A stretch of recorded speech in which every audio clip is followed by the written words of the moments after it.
Okay, all right, let's get started. I'll mention it. Welcome to the Trusted Execution Environment session. And this is your session chair, Fengwei Zhang, from SASTEC in China.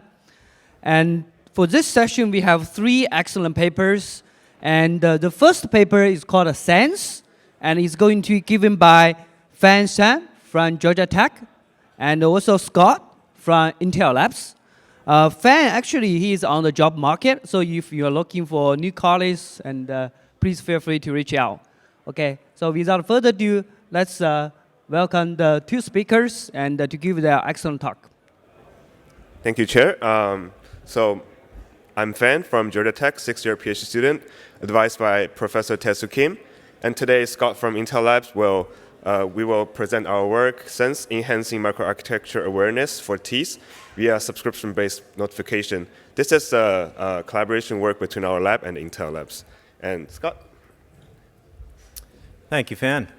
And given that we're the first talk of the TEE session, I'm excited that I have the privilege to introduce them.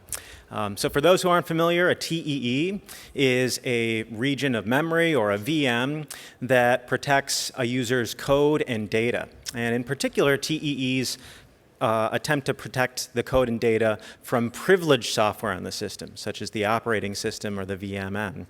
And they enforce this protection with strict memory access control that prevents software attacks, such as maliciously trying to read enclave memory or overwrite or corrupt enclave memory. And also, there are hardware protection mechanisms that prevent physical attacks such as memory snooping. This can be accomplished with things like interposing a memory encryption engine between the DRAM and the CPU. The final component is remote attestation, which allows a user to remotely verify that his or her code and data have in fact been loaded intact by the platform. What commodity TEEs, such as SGX, TDX, SEV, there are many other examples now, are not intended to protect against is side channel attacks, specifically those that exploit the shared stateful resources, such as CPU caches. And when an enclave program or any other program accesses memory, this can reveal access patterns such as addresses that can allow privileged software to observe those via side channels. And this might be a concern in settings like cloud service provider environments, where the user doesn't necessarily trust the system administrators who are tasked with running the software, the privileged software on the platform where the enclave is being deployed. Now, a number of defenses have been examined, widely studied in academia. This is just a survey of a few of them. The most robust would be hardware resource isolation, which seeks to strictly partition hardware shared resources between different hardware domains. This addresses the root cause of the leakage, but it comes at a cost. The tenants cannot enjoy the performance benefits that they would otherwise obtain by sharing those resources.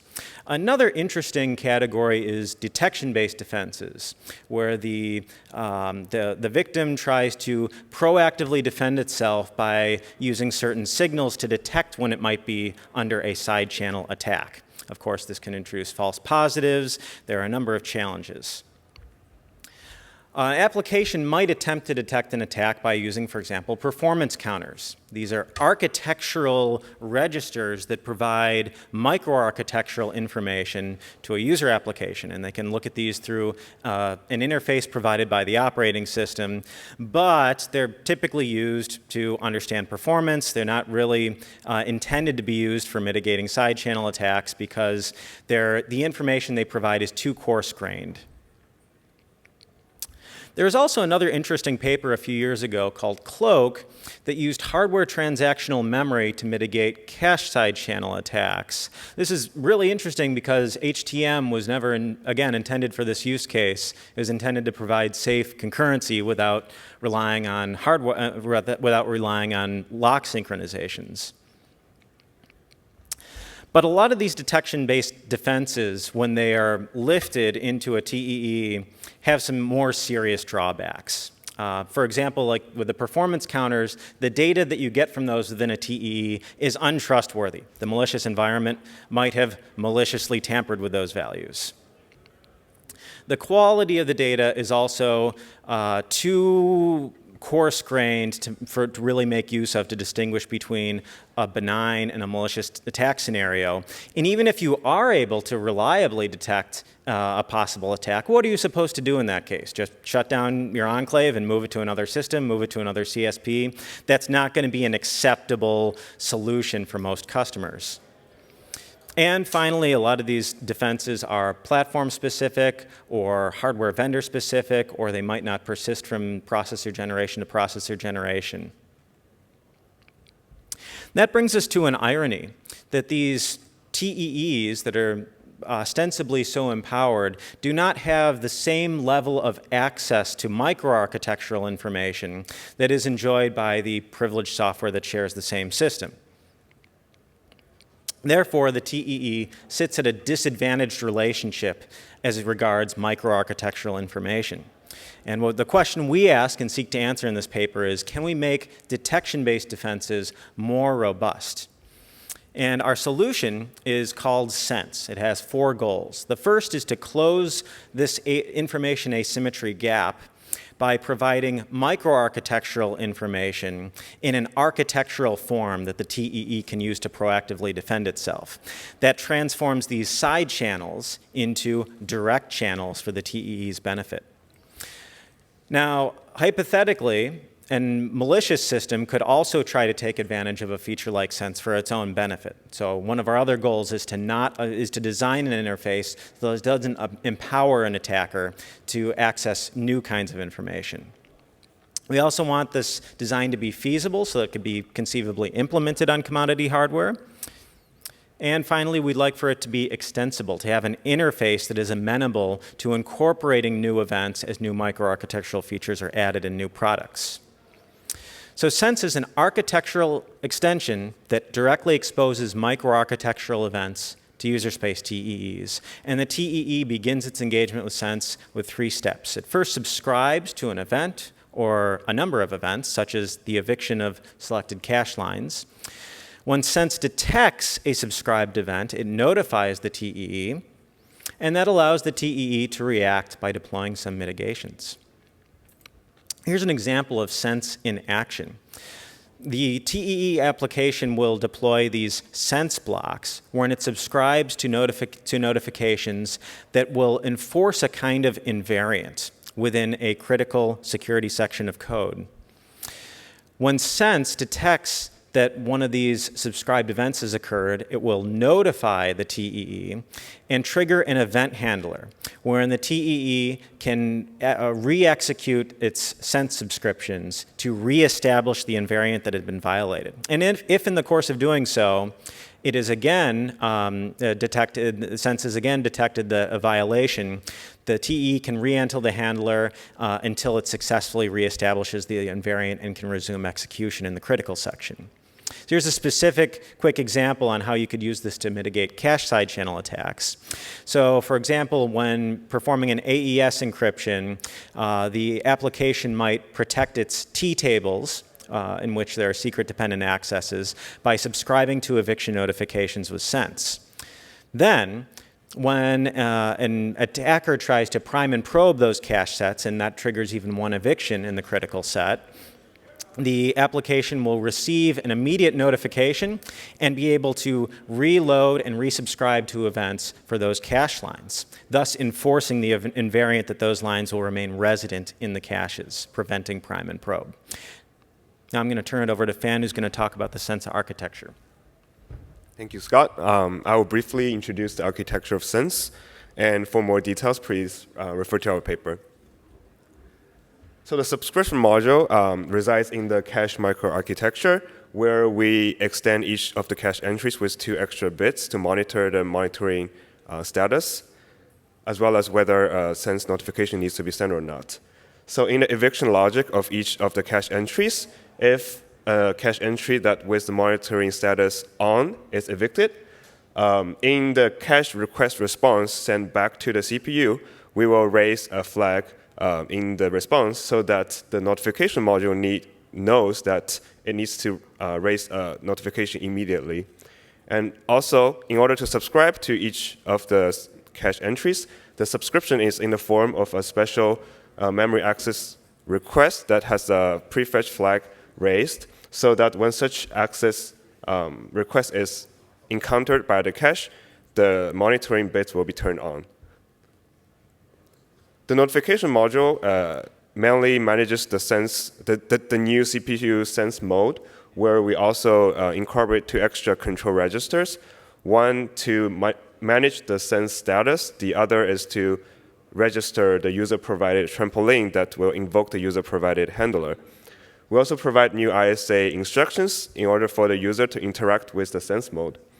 So the sense notification is in a form of a dedicated hardware fault, where the sense fault handling logic resides in the CPU control unit, that upon a notification, the CPU will transfer the control flow into the notification trampoline resides in the special control register. The action module involves, we incorporates 3 default handlers. The abort handler will simply abort the process, and it is the most conservative. The invariant handler will try to preserve a safety property, such as a cache residency. And the threshold handler will employ a local counter for event quota. And once the quota is exceeded, for example, a policy can be enforced to handle the event. Since sense also falls into the attacker's arsenal, we want to analyze the attacker's exploitation of sense. Specifically, for example, in a prime-probe attack, with sense, the attacker can attack without the traditional coarse-grained timing side channel, because sense will promptly deliver the notification to the attacker. So traditionally, the attacker will prime a specific cache set and wait for the victim to access it. If the victim accesses a specific cache line in the cache set, it will be evicted. The attacker can infer whether the victim has accessed the cache set or not by timing the access time by himself. And if the time returns is a cache miss, for example, then the attacker knows the victim has evicted one of the cache lines so that the victim has accessed the sensitive cache set. However, using sense, without the coarse-grained, low-performance timing side channel, the attacker will be notified directly if a victim has already evicted the cache line. However, we want to point out that sense does not expose new information to a malicious T-thread, and sense provides the same eviction information as prime probe for attacker that attack without sense. Besides defending against cache side channels, sense can also enable other use cases. One of such is verifying the OS contracts, where the OS is responsible traditionally for management tasks, and there is an implicit contract between OS and the application, where the OS should faithfully satisfy the request sent by the user space application. However, under the threat model of T, the OS can be malicious, and a malicious OS does not honor such contracts. So we can use sense to implement a verification logic to see whether the runtime OS is faithfully satisfying the application or not. One example is cache coloring, for example. So in cache coloring, a colored physical address is only accessible by threads with the same color, and it is commonly used to isolate cache access in side-channel attack mitigations. So when a cache set is under monitoring by sense, when a cache line is evicted, for example, a sense-capable CPU will, in a handler, check that whether the evicting thread has the same color as the evicted cache line. If they match, then it's a reasonably benign behavior. Otherwise, the victim can infer that the OS might not be behaving faithfully. Another example is we can use sense to enable on-demand library loading. So software-based side-channel attack mitigations normally have heavy performance overhead, and the performance overhead is paid regardless of the presence of the attacks. But ideally, we only want to pay the overhead when there is a potential attack happening. So with sense, the application can start using the optimized library, but potentially vulnerable, for example. During the execution, an event happens, and a sense-capable CPU will check, for example, in an invariant handler, whether a potential attack is happening or not. If not, the application will continue executing, enjoying the optimization benefits from the library. However, if a potential attack might be happening, the handler can help the application to replace dynamically the library with a secure version of it so that it can prioritize the security properties. We implement Sense using the Gen 5 simulation, and we provide reference implementations for the 3 handlers. We also conducted the security evaluation on Sense using it to protect the AES table against the prime and probe attack. So we monitor T-table entries for cache eviction events, and we use invariant handler to preserve the cache redundancy. As we can see here, the darker the grid is, the more cache hits is observed. And without Sense, the attacker in a prime and probe attack can infer a clear victim access pattern, while with the Sense protection and the invariant handler, the pattern will be obscured. We also analyze the attacker's benefit using Sense to launch an attack. We see that probing via Sense is about 8 times faster than probing via the traditional timing side channel. And using Sense has a reduced false positive rate compared to the timing side channel. So such an efficiency benefit brings the attacker a more clear signal when he tries to launch the prime and probe attack. However, we still want to reiterate that it does not leak new information. All the leakage is achievable using the traditional prime and probe. We conduct the performance evaluation on each of the modules and use polybench as our critical section code. The subscription module's performance overhead mainly comes from registering the user trampoline and turning on the CPU sense mode, as well as prefetching the secret data and marking them as monitored. The subscription module incurs a performance overhead around 1.2%. The performance overhead of the notification module mainly comes from the CPU microcode for state cleaning and control transfer.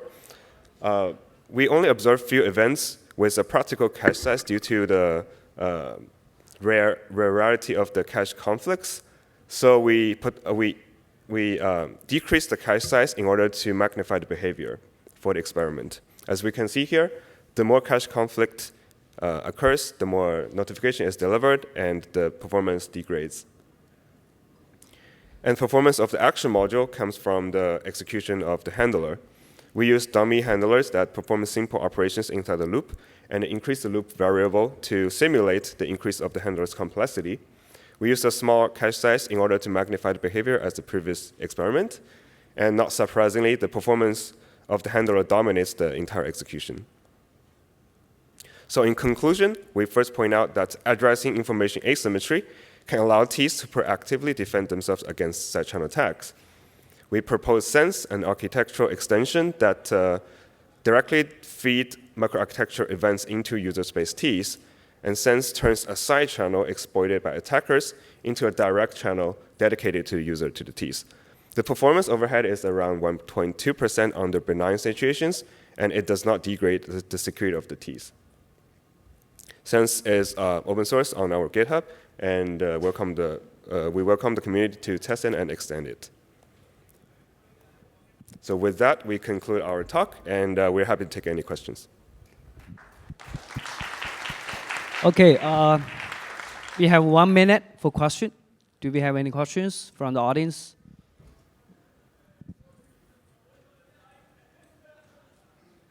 Okay. Hi, this is Christoph Baumann from Ericsson. It seems you're mostly focusing on cache as a kind of architectural information channel here. Do you also consider other microarchitectural signals? Yeah, so cache is the first microarchitecture event that we implemented because it's the most well-known and popular. And we also have an extension to the TLB events as well because they share similar structures, and it's fairly easy to extend it to there. And in the future, we're planning to also extend it to events, for example, like the branch prediction, because during prediction, the data essentially is also brought to the cache, but under prediction. So yeah, we have plans on those similar memory-related events as well. While instruction-related events might be another story to explore. Yeah. What about timing? Like pardon? timers and stuff like that? Timers? Sorry? We didn't hear that. Yeah. Yeah, timers, like measuring time or the clock cycles and stuff like that. Interrupt? You mean interrupts? Or? Yeah, maybe we can take it offline. Yeah. Okay. So due to the time limit, let's just give another round of applause to the two speakers.